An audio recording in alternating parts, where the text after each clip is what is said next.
السلام عليكم ورحمة الله. أهلا ومرحبا بكم من جديد في درس جديد.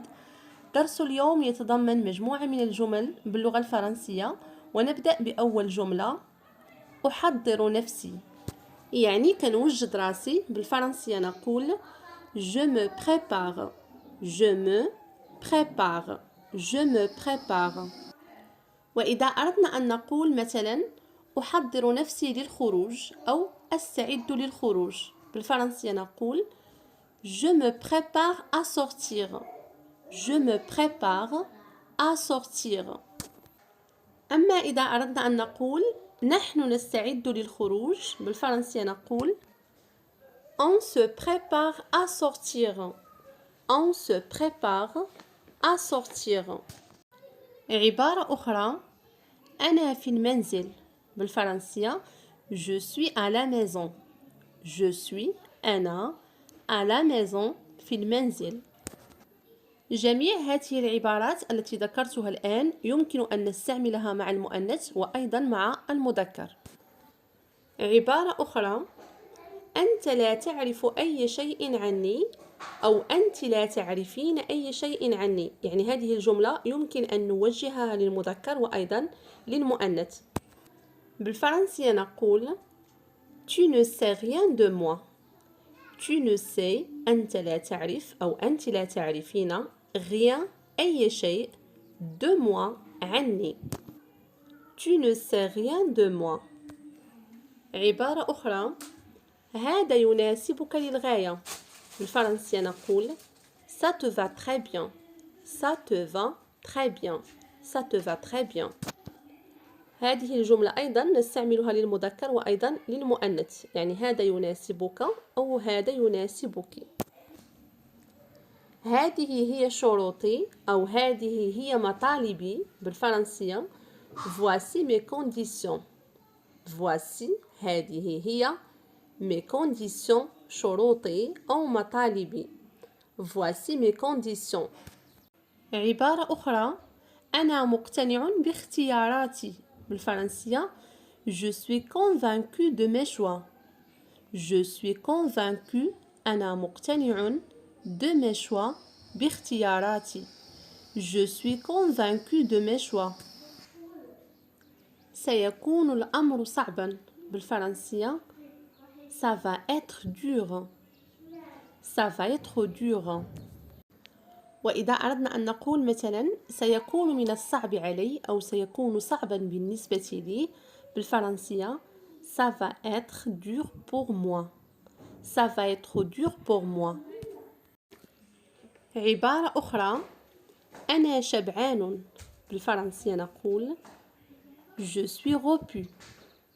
Je suis أنا repu بمعنى شبعان. وإذا كان المتكلم مؤنث يعني أنا شبعانة، بالفرنسية نقول Je suis repu. Je suis repu. يعني نفس النطق فقط في الكتابة كنضيف بالنسبة لكلمة repu. عبارة أخرى: هذا يبدو شهيا أو هذا يبدو جيدا. بالفرنسية Ça a l'air bon. Ça a l'air bon. هل تشعرين بتحسن أو هل تشعر بتحسن؟ بالفرنسية نقول Tu vas mieux. Tu vas mieux. لا أحد كامل أو لا أحد مثالي. بالفرنسية نقول Personne n'est parfait. Personne n'est parfait. سأبذل جهدا. بالفرنسية Je vais faire un effort. Je vais faire un effort. Je vais faire un effort. لن أتخلى عن مبادئي. بالفرنسية نقول Je ne renoncerai jamais à mes principes. وإذا أردنا أن نقول مثلا لن أتخلى عنك، بالفرنسية نقول Je ne renoncerai pas à toi. Je ne renoncerai pas بمعنى لن أتخلى à toi عنك. Je ne renoncerai pas à toi. عبارة أخرى: سوف أتحدث إليه أو سوف أكلمه. بالفرنسية نقول je vais lui parler. je vais سوف lui parler أتحدث إليه. je vais lui parler. لقد تصالحوا أو إنهم تصالحوا بالفرنسية نقول ils se sont réconciliés. ils se sont réconciliés. ils se sont réconciliés. عبارة أخرى لقد أصبح مغرورا أو لقد أصبح متكبرا بالفرنسية نقول il est devenu prétentieux. il est devenu بمعنى لقد أصبح prétentieux مغرورا أو متكبرا. il est devenu prétentieux.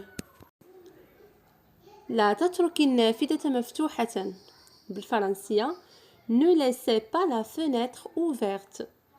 ne laissez pas لا تترك la fenêtre النافذة ouverte مفتوحة. ne laissez pas la fenêtre ouverte. عبارة أخرى لا أستطيع أن أتوقف عن الضحك بالفرنسية نقول je ne peux pas m'empêcher de rire. je ne peux pas m'empêcher de rire. je ne peux pas m'empêcher de rire.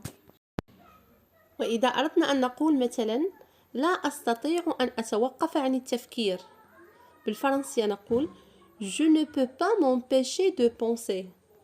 je ne peux pas m'empêcher de penser. إنها تمضغ علكة. العلكة بالدارجة ديالنا هي المسكة. إنها تمضغ علكة بالفرنسية elle mâche un chewing-gum. elle mâche هي تمضغ un chewing-gum هي العلكة. البس حذاءك سنذهب بالفرنسية نقول mets tes chaussures on s'en va. mets tes chaussures بمعنى البس حذاءك on s'en va سنذهب. مبروك أو تهانينا بالفرنسية félicitations. félicitations. كانت هذه آخر عبارة في درس اليوم. كنتمنى تكونوا استفدتوا من هذا الدرس، وإلا عجبكم الفيديو دعموني بلايك، وشكرا على المتابعة ديالكم وعلى التعليقات الزوينة ديالكم، وبسلام عليكم حتى درس جديد.